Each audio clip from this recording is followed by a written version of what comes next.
Dear students, हम लोग पढ़ रहे थे विद्युत रसायन श्रेणी और उसके अनुप्रयोग पढ़े थे हम लोगों ने। अब हम आज पढ़ेंगे नरस्ट इक्वेशन, नरस्ट समीकरण,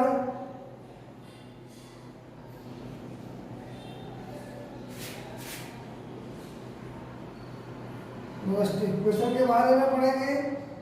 हम लोग जानेंगे नरस्ट इक्वेशन होती क्या है, इसकी रिक्वायरमेंट कब समझी गई। तो देखिएगा, किसी इलेक्ट्रोड निकाय का, किसी इलेक्ट्रोड निकाय का इलेक्ट्रोड विभव है, इलेक्ट्रोड विभव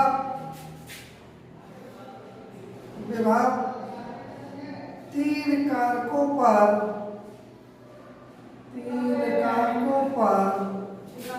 निर्भर करता है। वो कारक कौन से हैं? वो कारक है नंबर 1 धातु तथा धातु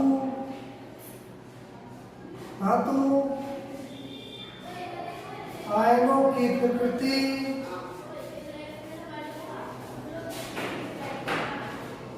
धातु तथा धातु आयनों की प्रकृति पर निर्भर करता है। दूसरा है विलयन में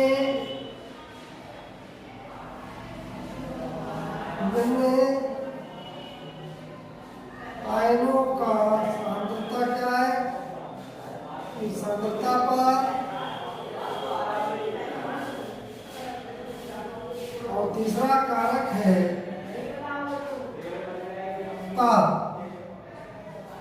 तीन कारक ऐसे हैं जो किसी भी इलेक्ट्रॉन निकाय के इलेक्ट्रॉन विभव का कारण बनते हैं। हम लोगों ने जाना था, इलेक्ट्रॉन विभव को जाना था। इलेक्ट्रॉन विभव के बाद हमने मानक इलेक्ट्रॉन विभव को जाना था।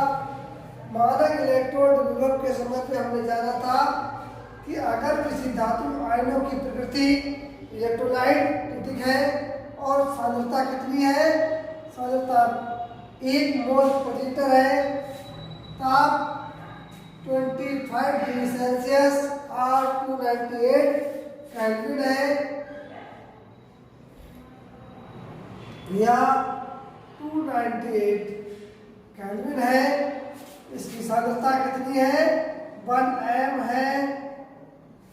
ये ताप है। दाब जो है कितना है?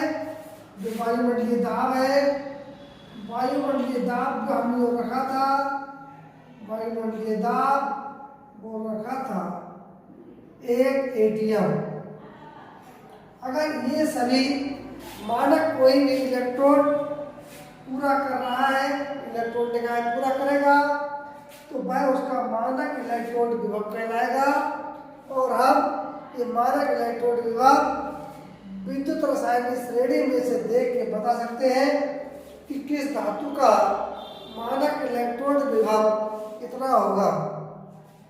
यहाँ पर हमें इलेक्ट्रोड विभव ज्ञात करना है। अब क्या सभी इलेक्ट्रोड निकाय, यानी कि सभी इलेक्ट्रोड निकाय क्या हमारे इन मानकों पर पूरा उतरते हैं? नहीं। ये तो केवल अगर मानक पूर्ण कर लिए तो मानक इलेक्ट्रोड विभव हो गया। कभी कभार क्या होता है कि सांद्रता चेंज हो जाती है, तापमान चेंज हो जाता है, वायुमंडल दाब चेंज हो जाता है। इनमें से कोई सा भी कारक अगर चेंज होता है तो हमें उस इलेक्ट्रोड निकाय का इलेक्ट्रोड विभव निकालने के लिए ठीक तो दूसरा मेथड अपनाना पड़ेगा, है ना। तो वही सब मेथड अपनाने के लिए ऐसे इलेक्ट्रोड निकाय जिनके पास कंप्लीट मानक पूरे नहीं हो रहे हैं, सांद्रता अलग है, टेम्परेचर अलग है, बायोमोलिकुलर दाब अलग है, तो हम उसके लिए एक समीकरण का यूज करते हैं जिस समीकरण को नसर्ट समीकरण कहा गया। उस समीकरण को नसर्ट समीकरण कहा गया। ये नसर्ट समीकरण विलयन में आयनों की सांद्रता और ताप ठीक का संबंध स्थापित करती है। देखिएगा, नसर्ट समीकरण विलयनों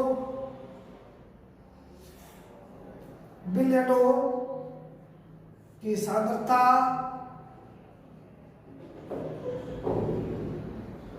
तथा विलयन के ताप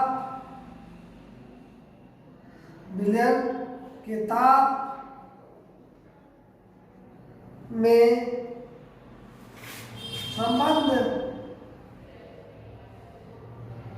बताती है। संबंध क्या है? नसर्ट समीकरण को जानेंगे। नसर्ट समीकरण क्या है? ई सेल बराबर ई नॉट सेल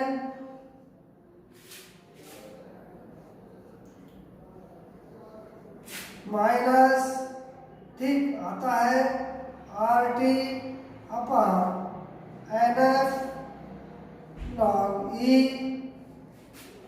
अपचयित अवस्था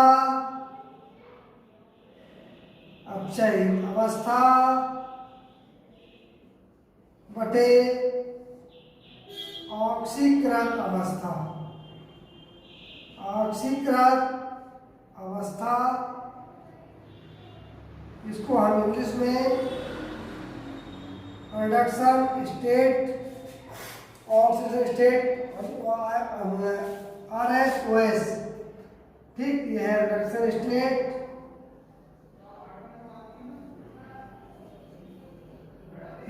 किताब में इसको R.S से रिप्रेजेंट किया जाता है बहुत सी जगह। यहाँ पर इसको कहते हैं ऑक्सीडेशन स्टेट। इसको हम O.S इससे रिप्रेजेंट करते हैं।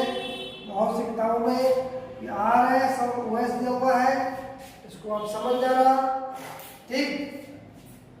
बट लॉग ई की जो वैल्यू है वो होती है 2.303 log 10। ये log ई की वैल्यू होती है। इस वैल्यू को हम इसमें रखेंगे तो ये हो जाएगा ई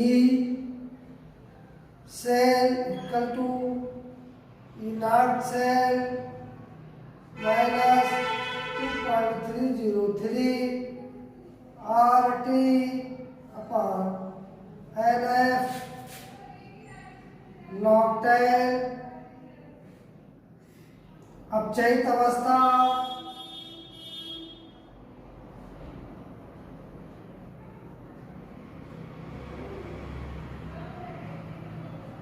बटे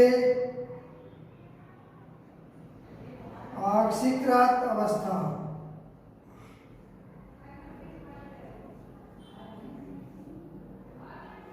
इस तरह से हम निकाल देते हैं।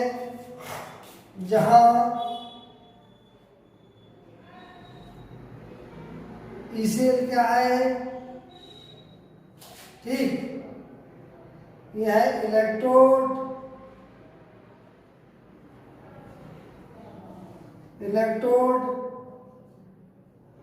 निकाय का इलेक्ट्रोड विभाग जो हमें ज्ञात करना है। इलेक्ट्रोड विभाग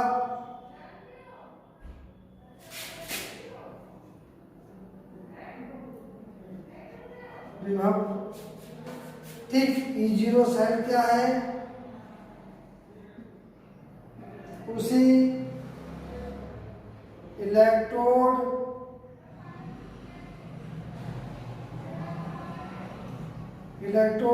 निकाय का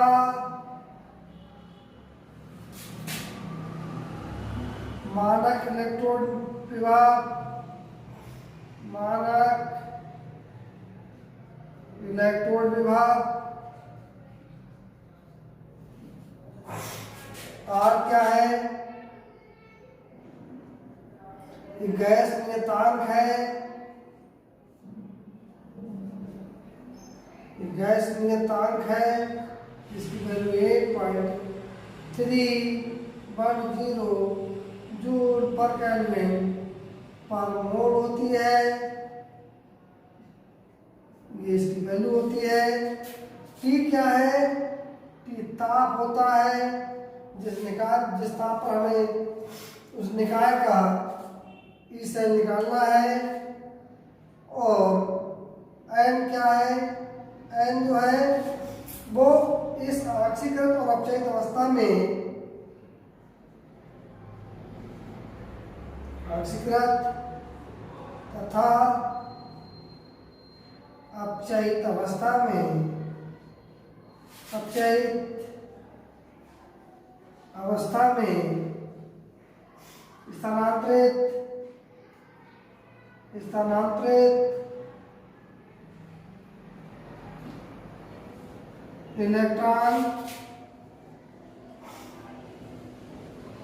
इलेक्ट्रॉनों की संख्या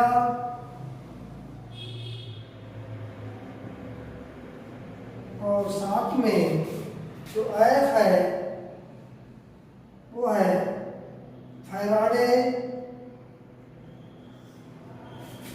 नियतांक, जिसकी वैल्यू होती है 96,500 कूलम।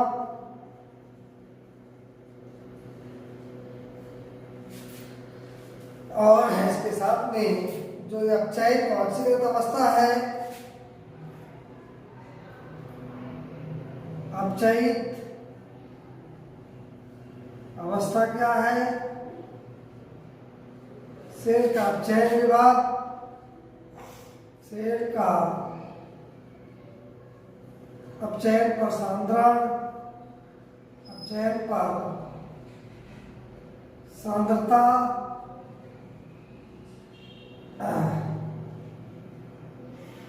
ऑक्सीकृत अवस्था क्या है,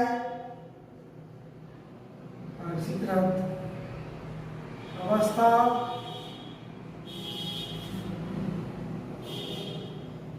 अपचयित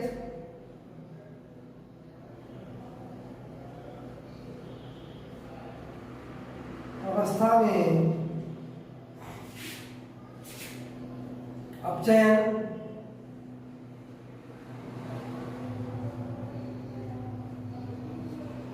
के लिए सांद्रता, ये आता है निकल के यहाँ पर। ठीक, ये आता है अपचयन में प्राप्त, हाँ ये आज यहाँ पर हो रहा है अपचयन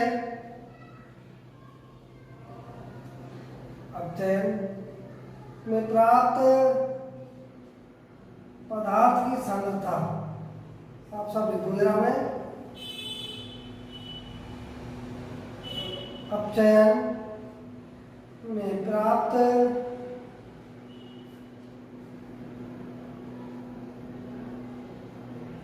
पदार्थ की सांद्रता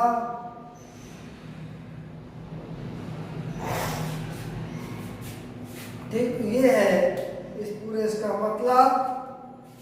ये यहाँ पर हम क्या करते हैं, अब इसमें देखिएगा हम थोड़ा सा यहाँ पर मिटाएंगे और हम इसका थोड़ा सा सिंप्लीफिकेशन निकाल लेंगे। अब देखिए हमने जो समीकरण लिखी है वो समीकरण हमारी है ई सेल बराबर E not cell minus 2.303 RT NF log 10। तो यहाँ पर देखिएगा, यहाँ से हम चलते हैं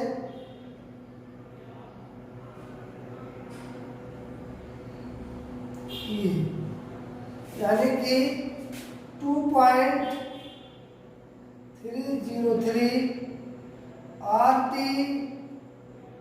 अपन F, इसकी वैल्यू अगर हम 298 पर कैलकुलेट कर दें, 298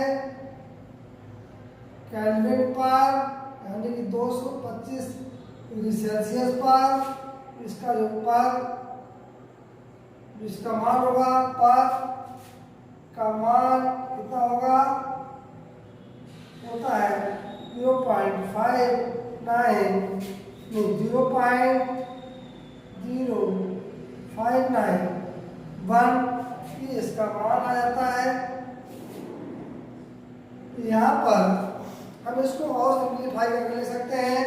हम देख सकते हैं E cell equal to E naught cell minus 0.0591 upon n log 10 अपचयित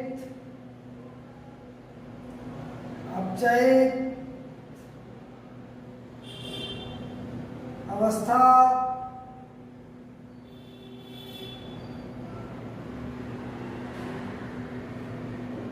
upon ऑक्सीकृत अवस्था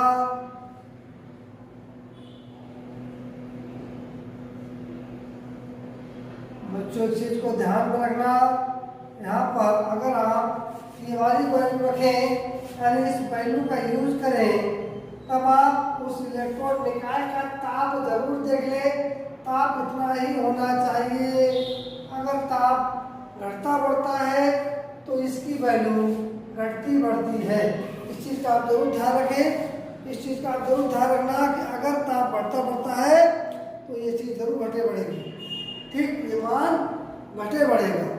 इसलिए इस चीज को आप जरूर ध्यान में रखेगा, ताप के साथ ये घट बढ़ जाएगी। फैराडे नियतांक है, मान नहीं बदलेगा। आर का नियतांक है, मान नहीं बदलेगा। टी का मान बदलते ही इसका मान बदल जाएगा। ठीक, तो इसलिए ध्यान रखें। अदरवाइज आप इसी फार्मूले का ही यूज कर ले, पूरे इसी फार्मूले का यूज करेंगे, इसी पूरे फार्मूले का यूज करेंगे हम। सॉरी, इसी पूरे फार्मूले का यूज कर लेंगे हम। यहाँ पर साधकता दी होगी, साधकता रख लेंगे, इसका डिवाइड कर देंगे।